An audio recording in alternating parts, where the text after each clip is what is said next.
Hey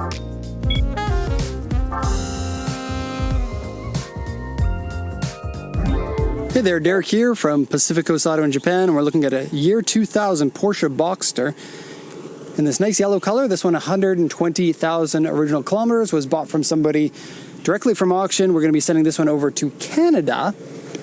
Japan has a ton of Porsches. Usually these Porsches are in good condition. The Boxster being the cheap one. This one here with a 2.7 liter four-cylinder engine is also the cheapest one that you can get. I will say the condition is usually a little bit better for the Porsches. This one has a few things. For one, it's been modified, which is usually a sign that it has a little bit of a different owner than your typical Porsche. And then secondly, geez, what was I going to say for the second one? Secondly, the interior has been smoked in quite a bit. There's a few areas of touch-up paint and just a few areas of general wear and tear that you don't normally see on a Porsche. That said, let's jump into the auction inspection sheet here. It's a year 2000 Porsche Boxster 2.7 liter. You can also get them with the 3.2 liter for this year as well. Auction rated 4, interior B, 120, 225 kilometers, 5-speed manual in this, power steering, power windows, and airbag. Now listen to this. Aftermarket coilover suspension, not that uncommon, right? Aftermarket exhaust manifold. Actually, they didn't mention it, but also has been decatted. Not decatted. Aftermarket cats put in. But oddly, the stock exhaust. What a weird move there, right? Geez. Sports something. I can't read that. Pardon me. OS Geekan LSD. Again, who's putting an LSD on a Porsche Boxster? Not that common again. Cayman 17-inch wheels. That's what these are. I didn't realize that these are the Cayman wheels. And then you can see it's lowered down extremely low. More on that in a second. Comes with owner's manual and then history papers from 2008, 2009, 2011, 2013, 2016, 2018, 2020, 2024, 2022, 2024. Jack and tools are missing. And the original springs and shocks are in the car. And yeah, the report here. Airbag lamp is on. It's true. Interior dirty and scratched. It's really, like, it has some scratches in areas. It's really not that dirty though. Rear fender arches have been modified, hence like rolled fenders. And I think other wheels were put on it before because you don't roll fenders for these wheels. And it's true, they have been rolled. You would need a more aggressive wheel in order to roll or require the rolling of the fenders. I think they just put these on in order to sell it or to take it to the track. Actually, the treads on them have like signs of the car having been on the track. They've accumulated some of like the knurls that are on from tires melting. Okay, underside scratched and dented, pretty common on Porsche 911s. It's really nothing I would worry too much about. Very small scratches, small dents. Front bumper paint cracks. And then the body here looks fairly decent here. I would say it's a little bit worse in person than you would think from the body. I think with experience and with our help, you can get a good understanding of what the body is on nearly all of them. I'd say about 1 in 20 or maybe 2 in 20, 1 in 10. It's going to be a little bit worse than you expect, but that's sort of the price that you pay when you're buying wholesale like this. So it is something to consider. Definitely get a price discount by buying like this. You have to take on a little bit more risk as a result. Anyway, let's close the trunk. Of course, being a Boxster, your engine is right here, so you don't get a good look at it. You do get 2 trunks, though. You get one in the front and one in the rear, so have a look. Oil and coolant is fine. And then we got a bunch of little stickers here for when the maintenance was done on it, which is nice to see. You also have an electronic spoiler on these. This piece here, after you get to a certain speed, it comes up. It looks really derpy and stupid, but it is kind of cool, right? I suppose there are aftermarket ones that you can install on there that would look cool when they come up. I actually haven't looked at them myself. Now I'm going to pop. Oh, interesting. You can't pop the hood when the door is closed. Learn something new every day. Just going to show you the front trunk as well, because I showed you the back one, and I know I'm going to forget if I don't show you this one as well. So for being a 2-seater sports car, like open-top sports car, you get a decent amount of space for your baggage, front and back combined. And then you can also say the word frunk, which is going to make people roll their eyes. Or say, oh my God, you got a Ferrari? And you can be like, no, it's a Porsche Boxster. It was, what, 10% of the cost of a Ferrari? 5%? The hinge makes weird noise. Okay, before we get into the regular part of the report, I got to say a few things about it. We had questions here from the owner. Test the LSD and what brand of aftermarket parts / suspension are there. So just a few notes on that. The shocks on it, not a good quality shock. It's like cheap and honestly pretty bad.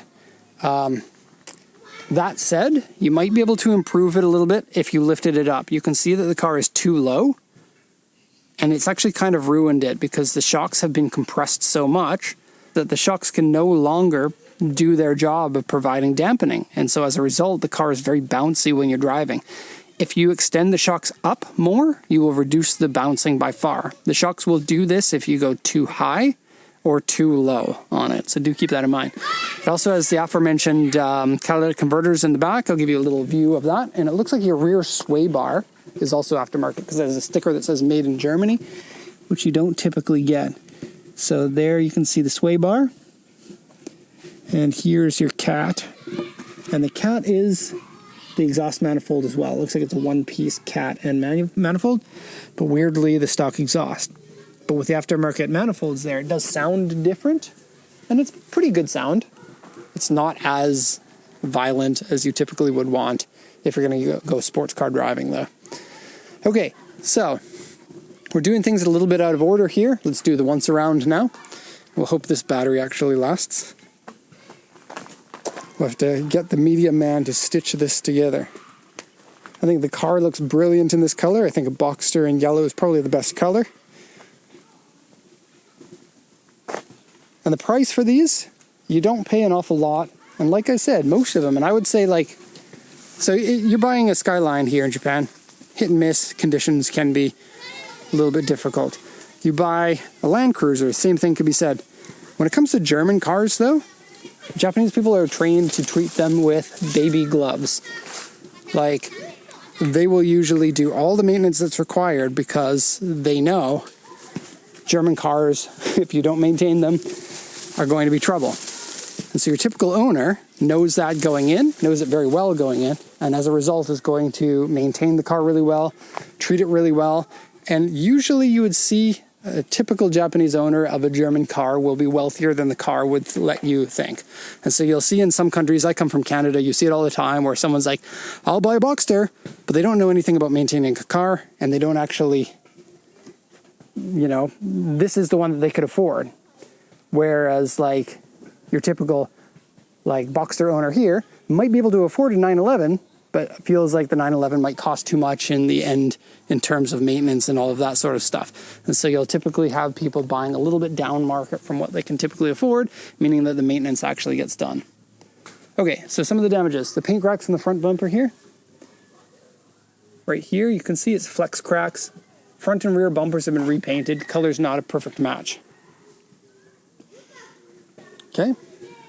Going down this side, we have a series of chips. There are a whole bunch of them all together. Someone's door kept dinging into it. It was probably their own door. A few areas of touch-up paint here. Also painted with the wrong color. It almost looks like this same color as they painted the rear bumper with. It's like they got the wrong color of yellow in touch-up paint and in the rear bumper. Like if you look at the two there. Okay. Soft top's in pretty good shape. There is a little bit of like a sealant having been used and some threading coming out in the rear, but no smell of mold inside. And the back window is a little bit cloudy. This back here has a few minor scuffs. Right there and right here. And we have a little dent here for having hit something. It's 205 tires on the front and 235s at the rear.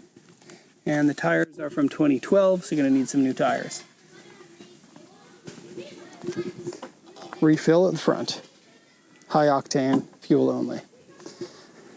So to the interior.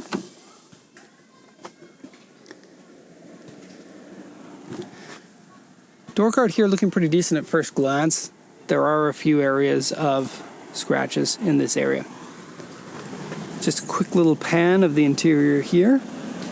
Then we'll go over to the other side.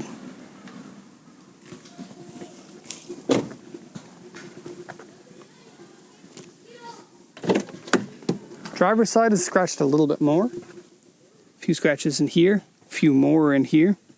And then the door handle has taken a beating. Okay, steering wheel is pretty rough too, with some pretty large wear at the top, like cracking leather. It is an authentic leather steering wheel, so you could recondition it. And seats are half leather, half suede, or Alcantara actually, they're Alcantara. And they have some pilling at the bottom cushion, which is very common on Alcantara. I don't know why they use that material for car seats. Okay, just like the other areas, you have some scratches in here. There's a glue mark on here. Your center stack is pretty Porsche-like. The AC works. Steering makes a little bit of a weird sound when you go back and forth, and I think it's due to installing the suspension in the wrong way. Obviously has been smoked in there. And yeah, we're going to say it's an 8 out of 10 in terms of smoke stinkiness, which is pretty bad. That's not many cars get that 8 out of 10. Floor mat here isn't the original one. If you pull it out, you can actually see it's been cut into shape to fit underneath the seat. So you got no floor mat here.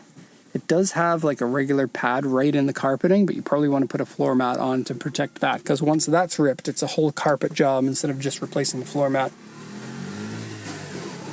Standard 3 gauges. Porsche were good guys here. They had the tachometer in the middle. This is the perfect place for it to be. All those silly cars with the tachometer over to the side when it's the most important gauge to be looking at while you're driving quickly. Aftermarket mirror up here. And a weird little thing sticking out there. Weird little thing. An aftermarket stereo with USB in and auxiliary in. Okay, oh, and this doesn't close. Stays open, saying, Derek smokes cigarettes. You know you want to. And a little rip in the seat, right here. Okay. I heard you yawning, Jacob. I'm a tired hot boy. You're a hot boy? Hot boy. I like how you have the keys I'm going full carabinered on there. full janitor mode today. Okay, so a little bit hit and miss with some things. The suspension, I think, is a miss. The LSD in the back, I did drive it around. It's not one that's going to catch profusely. So it's probably, and this being a Porsche, being a Euro car, it's probably going to be a Torsen instead of a clutch pack style like most Japanese cars would have. And a Torsen is really good for everyday driving. They require no maintenance, and they'll last forever, and they'll continue working at the same rate as any of the other parts of the car. So, and they don't go gong gong gong gong gong gong gong when you go around corners. So anyway, that's going to be it for the video. Hope you enjoyed it. Sorry about the cut in the middle. Thank you so much for watching, and have a nice day.